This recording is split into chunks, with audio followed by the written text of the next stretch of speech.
It's your boy Tits in Japan back with another episode of ATAS across time and space. Oh yes, we're here.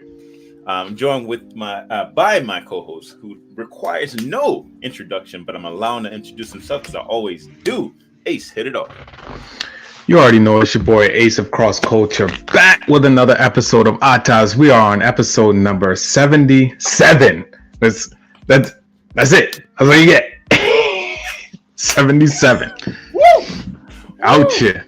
Yeah. That's the sushi. That's for those of you who are following us on YouTube, you can see the video version of this. If you're watching or listening or watching on Spotify, then what you've just seen, like at the beginning of every episode, we do this kind of, ninja signing thing where we're showing like the number using hand symbols, and 77, right? Bam, looks a whole lot like making. Oh, I see. Right here, so into the hand. Yes. When is the last time you had a little sushi in your life? Ooh. I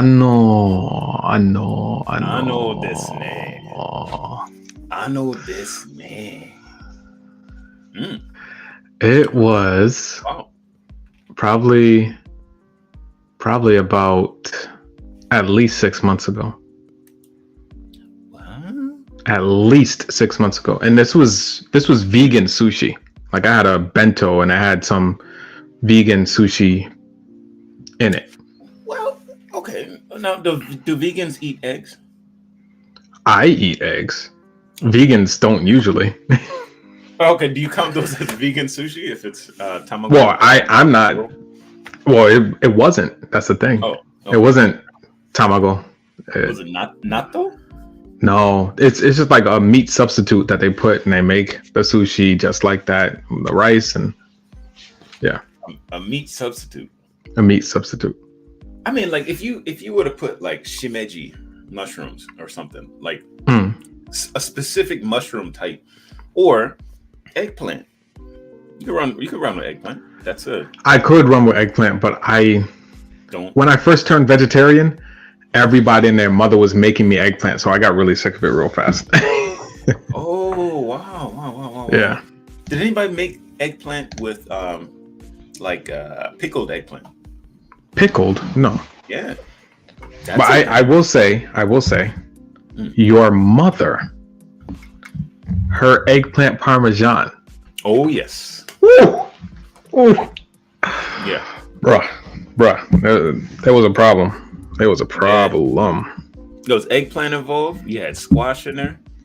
And they were like huge too. Yeah, like huge slices. It's like yeah. I don't know. And it wasn't off-putting at all, like because they were sliced thin, and they were in there with the noodles, and everything was just layered nice. So, yeah. All the flavors mingled. Definitely playing nice. And talking about mingling and playing nice, today's episode of ATAS is brought to you by Disrupting the Game. No, we are not sponsored. Disrupting the Game. Brought to you by in the sense that we use this book, Disrupting the Game by Reggie Fils-Aimé, and we're looking at chapter 9. Chapter 9. And the title of today's episode is To Pick Your Battles and Your Allies. Okay, so the battles, we talked about picking your battles before, all right, very recently. You guys can go back and listen to that. Either 76 or 75. I think it was 76 One or of the 75. two. Yeah, we talked about it, we mentioned it, and then we said, but this chapter was looking more at picking your allies and getting buy-in from your constituents. Okay. I mean, like the people that work with you. I couldn't figure out like the right word to say that. But before we dive right into the soup for today, du jour. Yeah. You already know. Like, just say it. You said I said it too much. You said. Look, if it's a handle that you have, The people are gonna want to hear it. It's like the soup waited with bated breath, like, and then you not say it, like. Well, speaking of soup though, now I wanted to link to that because the first question in the comment section is, "What's your favorite comfort food?" Yeah, and big up to Cross Culture for the first time. Bullet. What is your favorite comfort food? Is that a question for me or for the question for the people? I mean, that was a question for like the comments, and hopefully get stuff rolling in. But I don't know, Okay. But we can answer the question. We can get it started at least. Yeah. Comfort food. Like when do you need comfort to eat food. Comfort food in the first place? Why is this food? Are we allowing food to comfort us at this point? Yes. Heck yeah. Heck yeah. I eat my feelings sometimes. I'm not going front. I eat my feelings sometimes. You got D&D in your DMs, right? D&D? What? I don't know. That was you sound like Dungeons and Dragons in your DMs, like Dunkin' Donuts. Dunkin' Donuts. Okay, there's no Dunkin' Donuts out here. Yeah, believe it or not. In-N-Out. We got In-N-Out. Yeah, and they're making a Dunkin' Donuts close by, but is In-N-Out comfort food? Not to me. Look, I'm vegetarian, so everybody's like, "Oh yeah, the burgers are so good, and the fries are atrocious to me." But it's in and out the wrong way. Oops. In and out. No, yeah, it's it's not a good look for me. Atrocious fries. What's the problem? Atrocious. Oh, I don't mean I'm not bashing In-N-Out. I'm not. I'm just asking. All right. So they try to tout like, "Oh yeah, we make our fries fresh and this and that." Have you ever had Five Guys? Burgers and fries? Yes. Peanut oil. Yeah. They give you more than enough fries. Okay, so Five Guys makes their fries on premises. They just take the potato, they clean them and all that stuff, and they just and never frozen. Fries, never frozen. Good. So I mean, if you go into Five Guys, you can see sacks of potatoes just in the lobby. And I think In-N-Out tries to do the same thing, but the texture is just not there. And they're shoestring French fries, and they're just like really, like, it seems like they're frying them, but they're not letting them rest. And it's really important if you're frying something to let it rest, whether it be steak, potatoes, anything, because it develops that crispiness. But don't get that at In-N-Out. I don't get it. With Mickey's, you got. I mean, this might be like trade secret or something, but I used to work there at those fries. And what they do, the fries are frozen before they put them in the fryer. Put them down in there, and it's like a 90-second timer. It goes on. When that 90 seconds is up, you lift it up, and it does rest, as you were saying. Yeah. Let it rest and let it sit for like a little bit of time over the oil. You got to take it out of the oil quickly, so that it drips. Yeah. And then you toss it over into the salt mine. Yeah, right. And shake it up a little bit, and then pop, right into the paper packaging. You get to go. Paper? It's cardboard now. All cardboard. Cardboard? Yes, like it's thin cardboard, and it's glossy on both sides. But I don't know. When we were kids, we used to get the paper, like the white paper. It was like.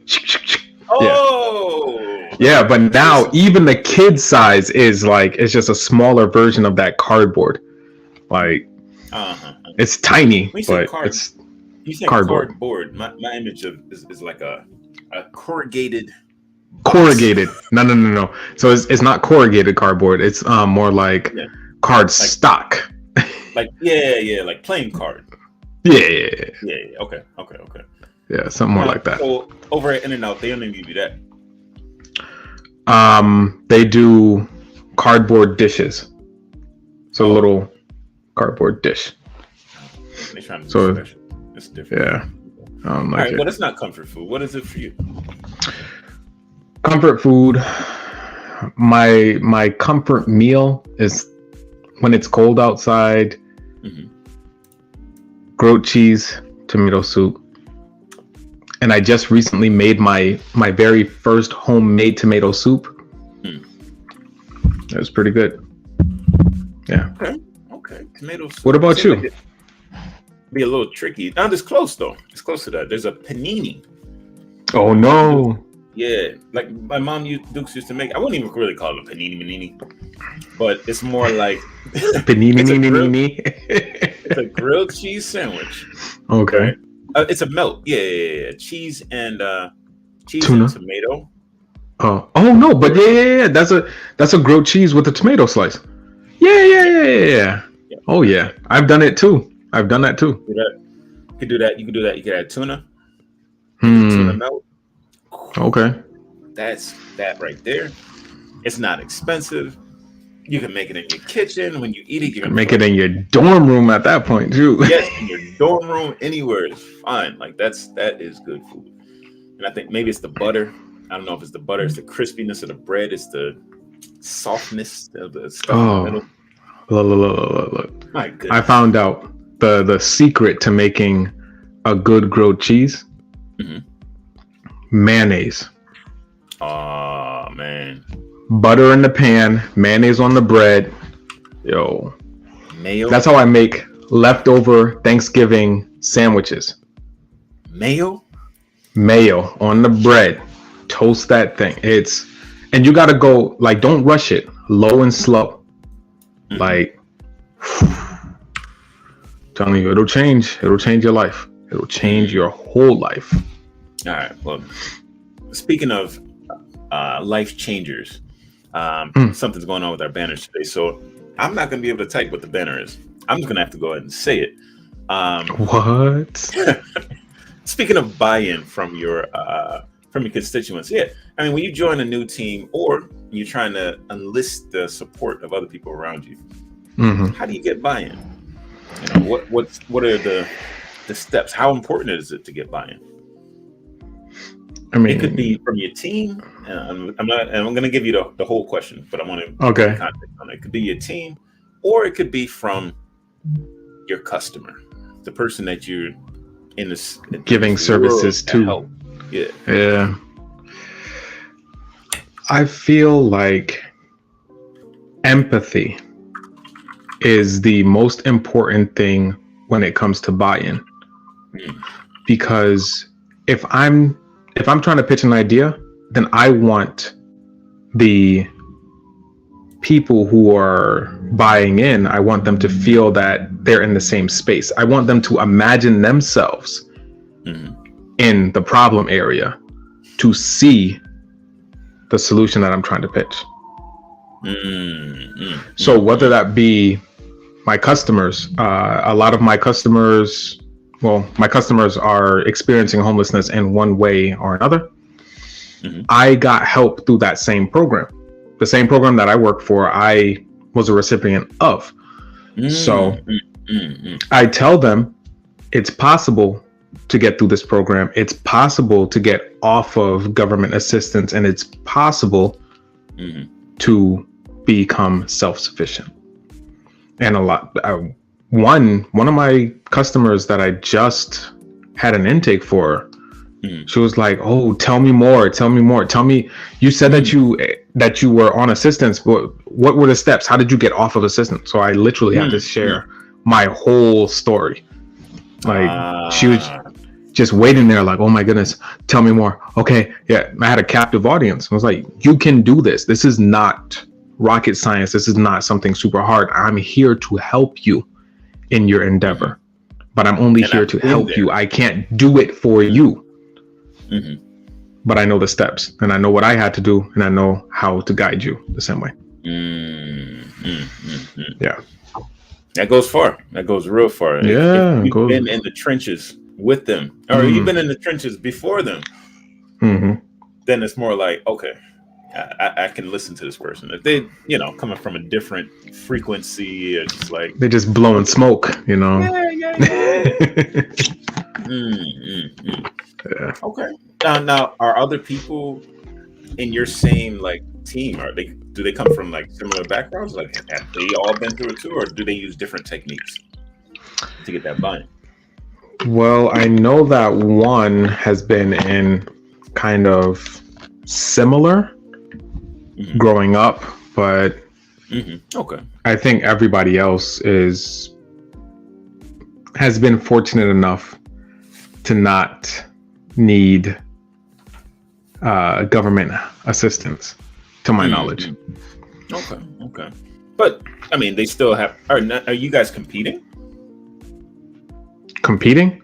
Not really. Like, all right, like you gotta not a quota, but a certain amount of people you gotta reach, and if you do, or if you reach more, then some kind of recognition there. Ace is hitting him out of the park. He's helping out. Bam, bam, bam, bam. What are you guys doing? It's not really. You know, see, not really like that. I mean, I don't see it like that. If I get, say, a housing lead that doesn't work out for my clients, and I can't find anybody to fill, then I pass it along. I don't just sit on it. I pass it along. Hey, do you guys have anything for this landlord? This landlord is looking to fill 3-bedroom house, $2,500. Just tossing it all out there. Okay. If I don't have any clientele that can fit that, hey, tossing this out to everybody. Here's the lead. Here's the phone number. Make contact if you have somebody who can fit that. But if not, then we just can't fill it. You just kind of just what it is. Okay. Is there any incentive to fill in more? I mean, besides just help. No, but besides bragging rights, I guess. That's it. Okay. Just to be like, oh yeah, I helped out so many households this month. That's it. Okay. Well, I mean, how long have you been in that field, I guess? Because I want to shift the conversation towards helping out the noobs and also, tapping into experienced people, tapping into those resources. Because Reggie, he's talking about, being on this new team and getting these allies. And that's what we're looking at today, building allies. So, new people need more direction, but as a leader, you may have to make the final decision, right? When most of your staff are new. But if most of your staff are more experienced, then there's more to gain from the discussions.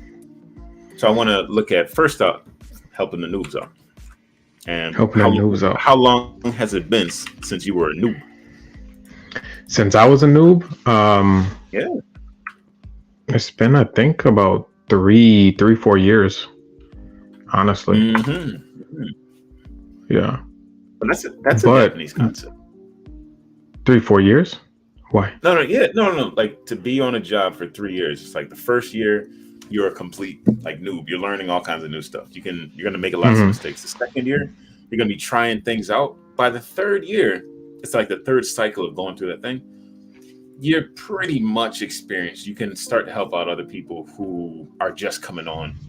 And yeah, I mean the law of diminishing returns is like 3 years and up. The big difference between 3 to 5 years is very low, as opposed to like the difference between 1 and 3 years. I see. I can see that definitely.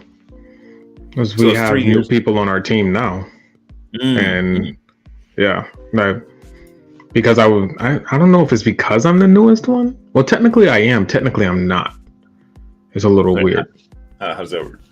Yeah. Somebody was helping out, like kind of like part-time before, and then when I got the job, they went back to their other job. They were kind of just filling in the gap. Oh, they were just like a temp. Yeah. And then they came back to help out. Okay. So it's just like kind of the newest person, and I'm kind of not. Yeah. But yeah. So we had other people that were like brand new to the company. I was like, yeah, I'm trying to help them out, and hey, this is how we do this, and yeah. So I can see the I don't feel like I need to do it, but I feel like if I don't, then who will? That's the big thing. Well, when you were coming up, who did? Not like a specific person, but was it usually the same person that kind of helped you up? There was really only one other person. Oh, there was only one other person when we first started out. Yeah, it was two of us, basically. Okay. Well, I'm like imagine like 8 people, somewhere around 8. No. Okay. We should have had 8 people. Honestly, that team should always have been like 8 to 10 people, because there's a whole lot that goes on that it's needed. But you know, funding and funders and bureaucracy. Right. That's how it goes. Right. Okay. All right. So you had one other person that were helping you out, and now there's another person on the team. You're up to a team of 3. We were up to a team of 3. Now we're up to a team of 5. Okay. Yeah. So, yeah. I think that's why. Like we've talked about, teamwork kind of and everything before. And I just had this image of there were a few of you guys, right? Just like right now, like it feels like there's just the 2 of us, but then there's the bigger community. Big ups to Water Post later. I mean, it feels different when the room is crowded, Crowded. It's something I'm waiting for Jehudi for. Okay. Interesting note in the comment section. This is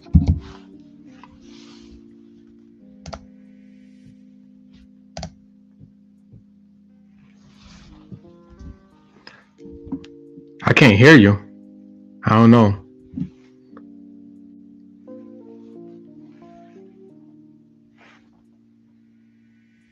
I can't hear you. I don't know if you can hear me. I definitely can't hear you.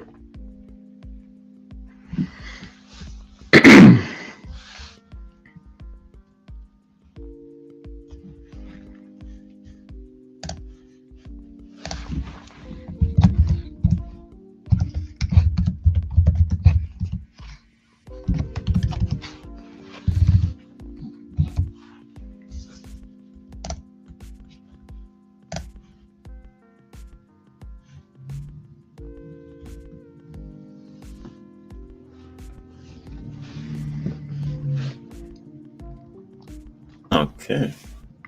There it is. Okay. All right. Yeah. Yeah. Audio's all good. All good, because that was crazy. All good. Okay.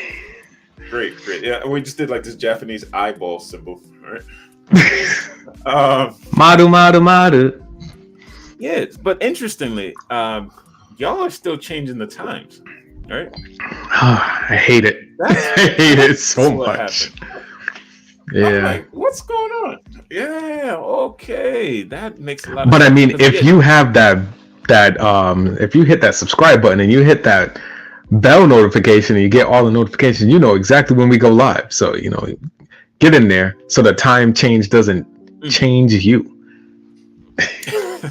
Yes. That's a very good plug. Make sure you guys hit that subscribe button, hit the bell notification, and you'll know that we're out. But y'all are all 1 hour earlier right now? Is that how that works? 1 hour earlier, yes. Yeah. Daylight destroying time, right? Destroying time. I don't understand. People don't do that in Japan. Like we don't switch the times. We don't. I think that's a U.S. and Canada thing. Canadian. Yeah, that threw me off last night too, because I had this like prayer group that we get down on every Saturday night, and we got out there like from 9 to 10. I'm out there walking the streets. Jesus walked this hard, and Jesus walk.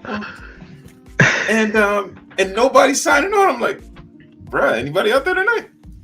And slowly and surely, at about 9:55, oh yeah, I'll be signing on in 5 minutes. What? We're signing out right now. Oh yeah, we're at the time that you said we would be there, right? So okay. That makes sense. Anyway, I'm a noob to this time thing. There's Noob. one more. Don't give me that, bro. Don't give me that. Don't give me that. You were born and raised in America, my guy. It's. Don't tell me you're a noob to it. I mean, no. You live in Japan for a good 20 years. I haven't lived in Japan for 20 years, but my mind has been here for about 20 years, and they don't switch the time, right? They do not. Yeah. So they don't do it in Jamaica either. See? Yeah. Yeah. It needs to stop. It's confusing. Yeah. There's one more point that I wanted to touch on. I was wondering if you see anything racy in your neighborhood. So put that on. Racy. What's the acronym? RACI stands for, that's like a RACI chart. They actually use them like a spreadsheet if you need to understand within the organization who needs to like make recommendations for stuff, who needs to give approval for it, who needs to be consulted on that thing, and at the end, who knows what I stands for. I'm gonna leave that in the comments. See. Oh dang. I want to leave it in the comments. See what y'all know. All right. Oh gosh. But yeah, it's like I ran into a RACI chart recently, and I was just like, RACI? Are these people okay? These people, all right. Oh no. I was a little nervous. All right. But yeah, actually, it did help Reggie to organize how to approach the marketing and how, sales and development, R&D in his handling of Nintendo's newest release at the time, the Nintendo 3DS. So 3DS, DS? DS. Yeah, DS as a matter of fact. Oh yeah, DS what we were talking about. Yeah, he definitely was there all the way up until the Switch. So right. It's kind of crazy. But he had this RACI chart organization in mind. And because he made that clear for everybody, it was just like, all right, we know where we stand. We can get in our lanes and ride out. Yeah. If folks are switching lanes too much. It's a big issue. It could be an issue. The freedom to, just take everything to the nth degree is one way of thinking about it. And if you have a real free thinking organization, but others have a hierarchy in place where, okay, but this is who needs to be consulted. This is who needs to be, has the final approval. For him, when he came in, it was like, no, the final approval is me. All right, I put my seal of approval on it, and that means that it's good to go for advertisement. So we're not going to put out trash. All right. Yeah. There are other organizations where, who knows? Okay, advertisement or marketing came up with it. They put it out there. If it's trash, that's fine. I'm wondering, have you seen anything racy in your work up to now? Not so much, but I know that for work, we're given a lot of autonomy. So we don't need to go to our supervisor with every little thing. But when it gets outside of a certain confine, then we need to make sure we're asking permission or what to do, or making sure that he's CC'd in the email, or that type of thing. You get okay, so you're all around the yeah. Right. The I being he has to be informed, but he doesn't. Yeah. You don't need his approval. Well, I do. If it gets outside of that little, so there's a certain packet that we are given to give to all of our new clients. And if they go outside of that packet, outside of the general assistance that we can offer, then we have to go and say, hey, they're asking for more than what's there. Is it okay to do this? Okay, yeah, okay, no. Let's see if another agency can help out. You know what? Let's try to rework this so that we're not on the hook. There's a lot of different ways to navigate it. So you inform him, get a recommendation from him. Yeah. So it's a little backwards compared to Racy. I don't know. It's not that these things are in an order, right? It's not a you can mix and match it. But it's like at the very least, the person needs to be informed. Usually, like your supervisor or whatever, needs to be informed of the important, bigger decisions that you decide to make if it goes outside your normal parameters, right? I'm going to be spending work on this thing, and it's a bit off from my most important tasks, the MITs, right? So, that for me, that's a big issue. Like my main job is supporting our schools, but then if I do something that's way beyond that, it's like, okay, this is kind of like marketing, or okay, this is development, like you trying to develop materials or something. And sometimes we have teachers that go above and beyond. It's like, wait a minute, if you go above and beyond, are you still teaching?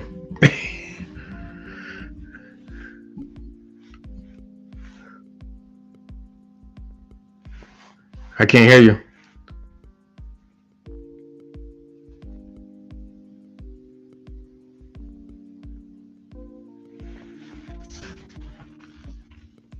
I don't know what it is. Man, it's going to be real funny on the Spotify. I'm just saying.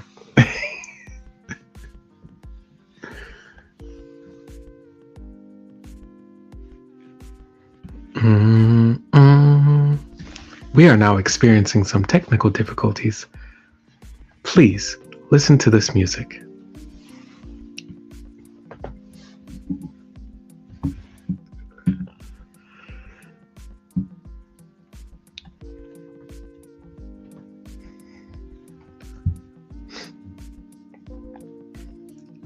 Thank you for joining us for episode 77 of Across Time and Space.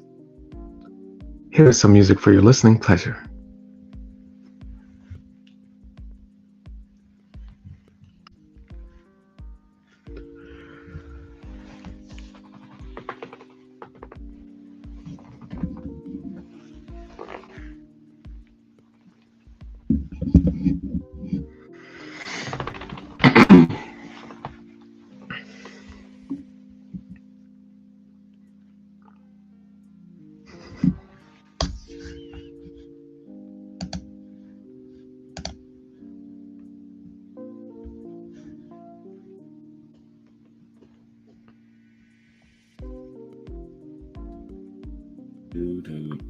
Oh, there it is. Yeah. I don't know what's going on. You're going for a minute. Okay, I'm gonna have to talk to the Yad for this one, man, because I'm not even touching anything, and it's just, sorry, folks. We're experiencing a little bit of technical difficulties there. Suddenly, the browser isn't connecting to my mic. Oh man. Oh, again. What is going on? All right, look. I don't want to make the call. We might need to just end the show because this is ridiculous right now.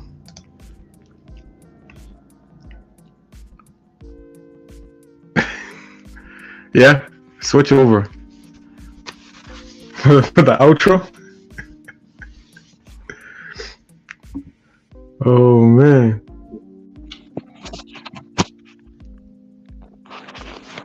All right, can you hear me now? I can hear you. Yeah. Okay. Well, that's we're gonna have to call that one a wrap for today, folks.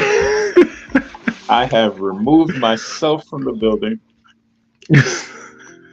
That's crazy. I don't know how that happens. But episode 77. We have obviously there's a fever going on right now with the computer. Technical difficulties. Those things do happen. They come and go. But when they do, figure out what happened. Do a little diagnostic.